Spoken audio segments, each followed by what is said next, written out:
ബഹിരാകാശ എക്സ്റേ സ്രോതസ്സുകളെപ്പറ്റി പഠനം നടത്തുന്നതിനായി ISRO വിക്ഷേപിച്ച ഉപഗ്രഹം എക്സ്പോസാറ്റ് 2024 ജനുവരി 1 വിക്ഷേപിച്ചു. വിക്ഷേപണ വാഹനം PSLV-C58. PSLVയുടെ 60ാം വിക്ഷേപണം കൂടിയായിരുന്നു ഇത്.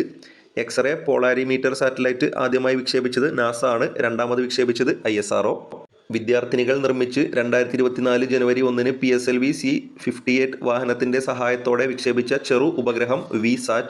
ഇന്ത്യ ഉൾപ്പെടുന്ന സാമ്പത്തിക സഹകരണ കൂട്ടായ്മയായ ബ്രിക്സിൽ 2024 ജനുവരി 1 5 രാജ്യങ്ങൾ കൂടി പുതിയതായി അംഗത്വം നേടി. രാജ്യങ്ങൾ ഏവ: Egypt, Ethiopia, Iran, Saudi Arabia, UAE.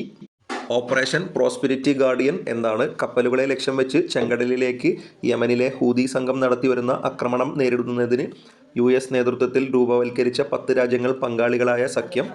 92 വർഷത്തെ ഓസ്കാർ പുരസ്കാര ചരിത്രത്തിൽ മികച്ച സിനിമയായി തെരഞ്ഞെടുക്കപ്പെട്ട ആദ്യ ഇംഗ്ലീഷ് ഇതര ഭാഷാ ചിത്രം പാരസൈറ്റ്. ഡിസംബർ 28 ചെന്നൈയിൽ അന്തരിച്ച തമിഴ് നടൻ വിജയകാന്തിന്റെ യഥാർത്ഥ പേര് വിജയരാജ് അഴഗർസ്വാമി. ഡോക്ടർ സവേര പർഗാഷ് എന്ന പാക് യുവതി അടുത്തിടെ ശ്രദ്ധ നേടിയത് എപ്രകാരമാണ്? പാകിസ്ഥാനിലെ പൊതു തിരഞ്ഞെടുപ്പിൽ മത്സരിക്കുന്ന ആദ്യ ഹിന്ദു വനിത. സെൻട്രൽ ഇൻഡസ്ട്രിയൽ സെക്യൂരിറ്റി ഫോഴ്സ് മേധാവിയായി നിയമിതയായ ആദ്യ വനിത Neena Singh. Khelo India youth games 2023 ഭാഗ്യചിഹ്നം വീരമംഗൈ റാണി വേലു നാച്ചിയാർ. 2024 ജനുവരി 19 മുതൽ 31 വരെ തമിഴ്നാട്ടിലെ 4 നഗരങ്ങളിലാണ് ഗെയിംസ് നടക്കുന്നത്. 2023 വ്യാസ് സമ്മാനം നേടിയ ഹിന്ദി എഴുത്തുകാരി പുഷ്പഭാരതി. മൃഗസംരക്ഷണ വകുപ്പിന് കീഴിലുള്ള മൃഗാശുപത്രികളിലെ ക്രമക്കേടുകൾ കണ്ടെത്തുന്നതിനായി സംസ്ഥാന വിജിലൻസ് നടത്തിയ മിന്നൽ പരിശോധന ഓപ്പറേഷൻ വെറ്റ് സ്കാൻ.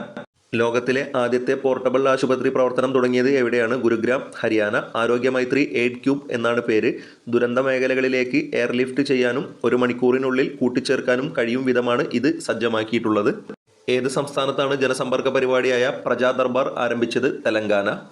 സംസ്ഥാനത്ത് പുതിയതായി മന്ത്രിയായ രാമചന്ദ്രൻ കടന്നപ്പള്ളിയുടെ വകുപ്പുകൾ ഏതെല്ലാം? രജിസ്ട്രേഷൻ, മ്യൂസിയം, പുരാവസ്തു, പുരാരേഖ. സംസ്ഥാനത്തെ പുതിയ മന്ത്രിയായ KB ഗണേഷ് കുമാറിന്റെ വകുപ്പുകൾ ഗതാഗതം. സംസ്ഥാനത്ത് തുറമുഖ വകുപ്പ് കൈകാര്യം ചെയ്യുന്ന മന്ത്രി VN വാസവൻ.